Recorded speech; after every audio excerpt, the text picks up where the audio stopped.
So, colleagues, I just like to run through in terms of the overall, as Dr. Ashwin just mentioned, the strategic approach and the need for focusing on IT in health and more so primarily telemedicine.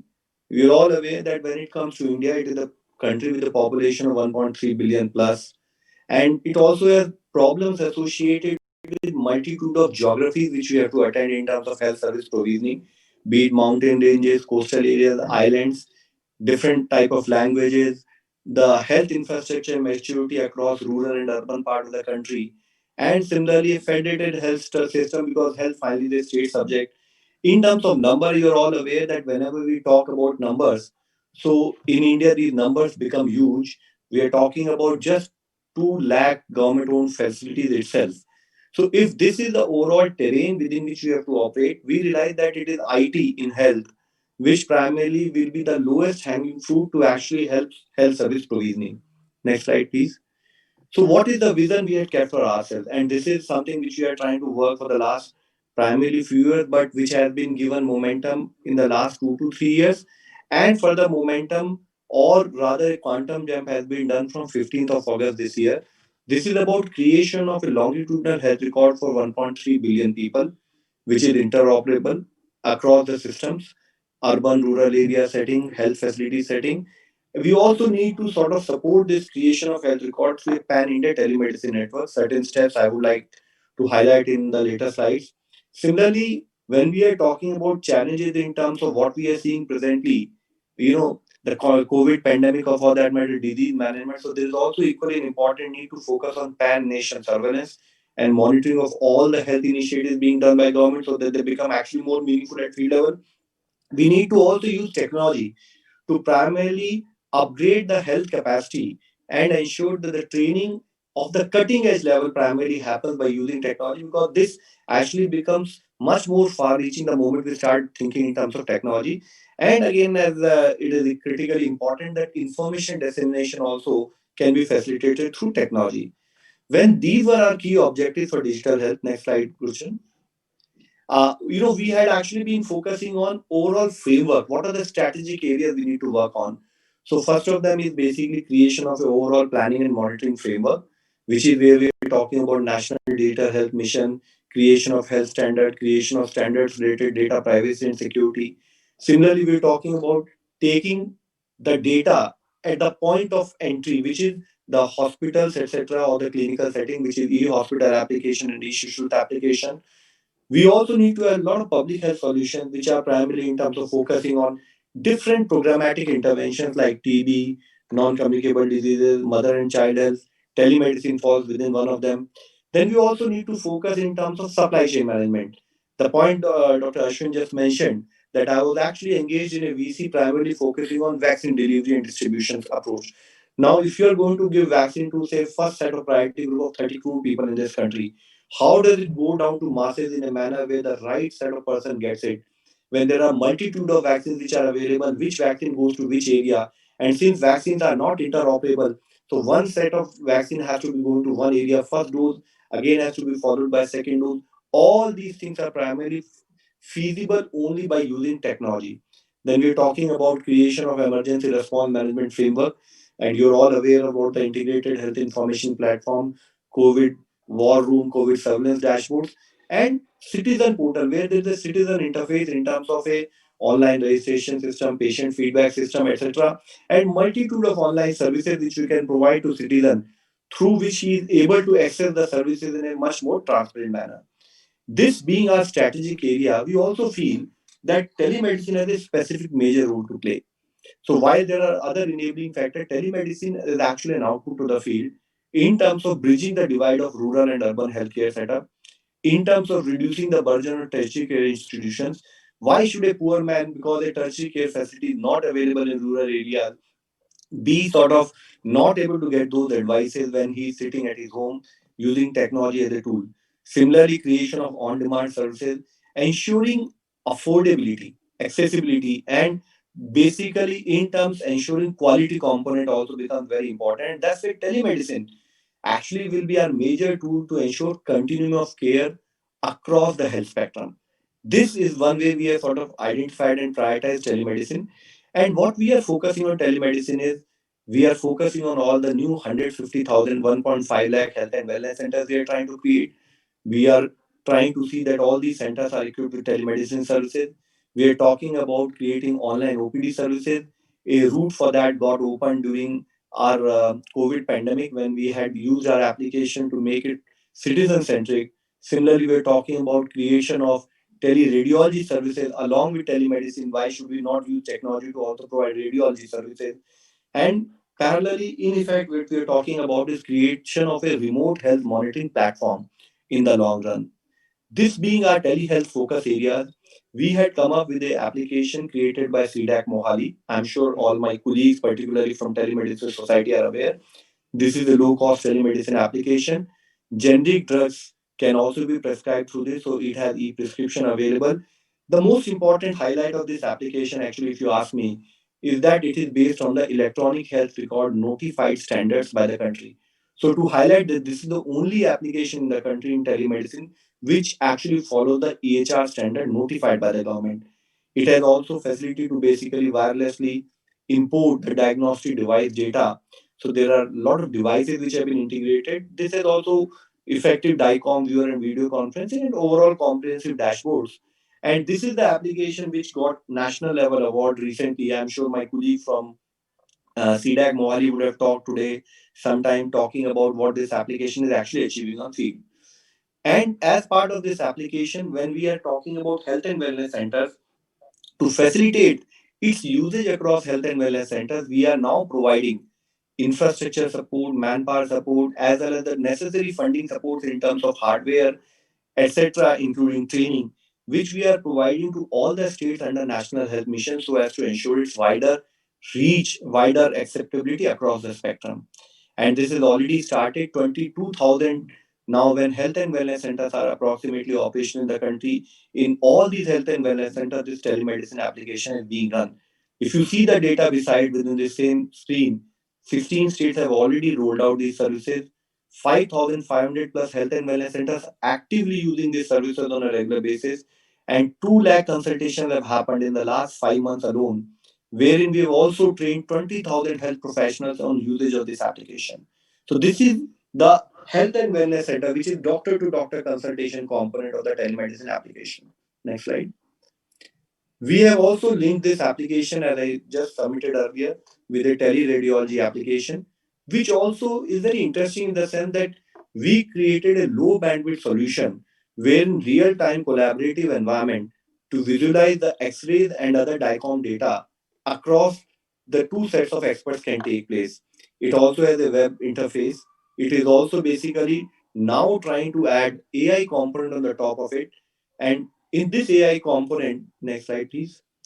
I would just like to highlight that, right now, 2 days back when we reviewed it, already we are seeing around 90% accuracy into the chest x-rays. We are trying to sort of elaborate it further. And once this thing is ready, so this can also be a supporting tool, the radiologist at the other end, at the hub end, in terms of ensuring that we are able to use the best of technology to create a framework where with lesser number of radiologists, the services can be provided across the country. Next slide. Again, to highlight, when we are talking about teleradiology, we actually have used IT as a tool in a very major way in our whole COVID 19 management. And when we were focusing COVID 19 management, I'd just like to run you through in terms of how across the various strategic interventions which Government of India took when it comes to COVID 19 management, how the technology has been put to use. And within that, how as a component, again, we had used telemedicine. So if you can see in the next slide, please. So, if you were to say that what were the major activities when we were working on the COVID 19? First of that had been ensuring that there is effective surveillance and contact tracing, which is where, as you're all aware, that we had used Arogya Setu application, which was the most downloaded application in the world so far. 166 million people have downloaded this application across the country. And through this particular application, you can actually create a digital coverage around you in terms of identifying that if I am close to a person who had tested positive, so that you can sort of ensure that the physical distancing can be maintained. We are discussing about now Co-Win, which is winning over COVID, a end-to-end platform, which is going to monitor the vaccine flows as well as the vaccine delivery to the individual beneficiary. When we had to follow with respect to ensuring different logistics like personal protection kit, N95 mask, diagnostic region, everything was monitored on the COVID-19 portal. Similarly, when we were talking about doing testing of every person in this country, so when we had done crores and crores of tests in the last almost 11 months, every person who has been tested, his data is available into our overall ICMR testing portal, including there are multitude of apps to support the data entry at the cutting edge at the field level itself, like RT-PCR app, etc. And when we were also monitoring whether the hospitals are prepared in sufficient ways in terms of COVID dedicated hospital.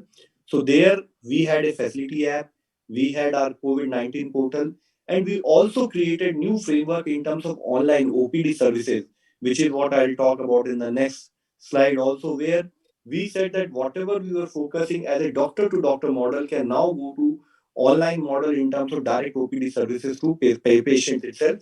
Because in the whole country was in lockdown, it was important that if anyone need any support, he should be able to access medical advice appropriately. Risk communication, we had a lot of websites to do that. Similarly, for capacity building, we had iGot platform where 16 million COVID warriors were trained and certificates were given to them. So that is how we had gone down across the community in terms of training community. Next slide. Now, what we did is we realized that if we have to ensure that beside doctor to doctor consultation, we are able to actually ensure that every doctor is able to provide telemedicine services. We used COVID as one way of understanding that it is important to have required guidelines. So that is the time when around March, April, we came up with telemedicine practice guidelines, which created a facilitating framework where the registered medical practitioner can provide telemedicine. And that is where we changed our eSanjeevani application to eSanjeevani OPD. And this application usage at the field level is already operational in 25 states. And I'm happy to highlight that more than 8 lakh consultations have been done in the last few months alone. And what we are now seeing is that lot of different type of usages have come of this application. Just to show in next slide, if you were to highlight that, next slide, please. So in that, what had happened is when we were doing, some states even sort of utilize this application to provide services in jails. Some states use this application to provide focused telemedicine services to inmates in old age homes.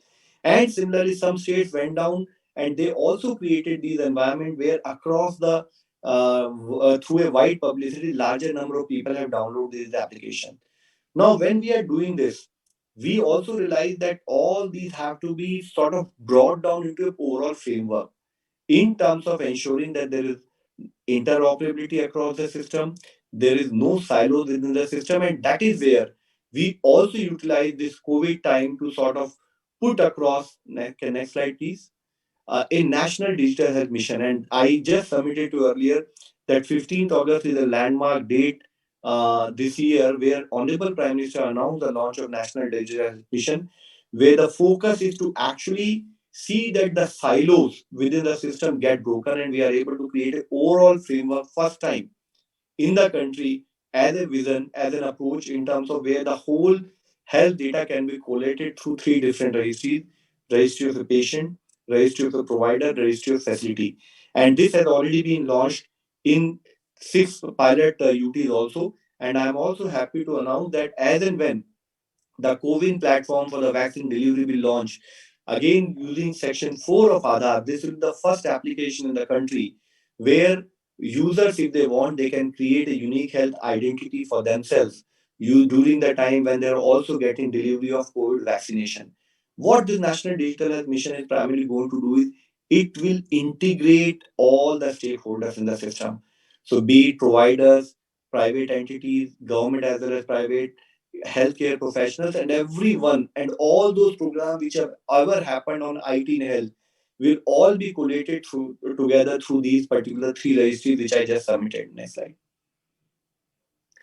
I would also like to sort of run you through that, what was very critical is when not only India is trying to focus on what is in terms of delivery at the field level, India is also taking a very big leadership at world arena in terms of highlighting and ensuring that not only we're talking about EHR standard across the country, we're also talking about creation of EHR standard across the world.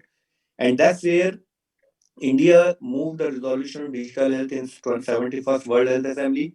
We also were one of the pushers in terms of launching global digital health partnership with Australia. And today, when 30 countries are members of this along with World Health Organization, recently we conducted the 7th Summit of Digital Health Partnership in New Delhi, where 19 countries also participated.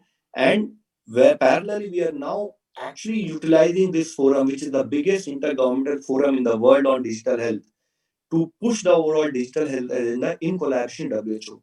So, colleagues, what I'm just trying to highlight is that what we are trying to understand is that there is something in terms of ensuring that we bring world as a whole together in terms of creating the overall framework of digital health, and we similarly take the same exercise for India.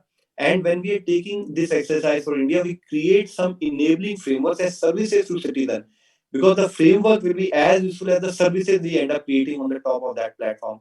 And that is where our focus on either capacity building or our focus on telehealth is going to be critical element.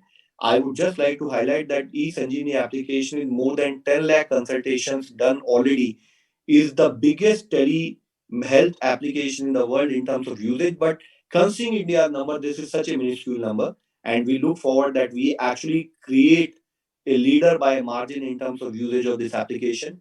We ensure that not only 22 or 25 states alone, but each and every health facility across the country, this particular application is put to use.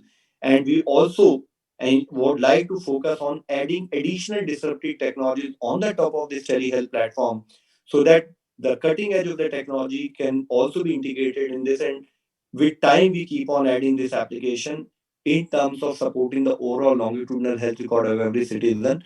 So this is the overall framework we are working on. I am actually also requesting again the telemedicine society that, with your depth of understanding and with your depth of follow up on this particular agenda, I look forward for your support for additional highlight in terms of taking down to community in terms of usage of this application, and taking your guidance also in terms of how we can sort of upgrade this application with time, so that this application which is now being put to use in India, this application which is already part of Pan African network, can actually become the biggest application ever on telemedicine in the world. Thank you very much.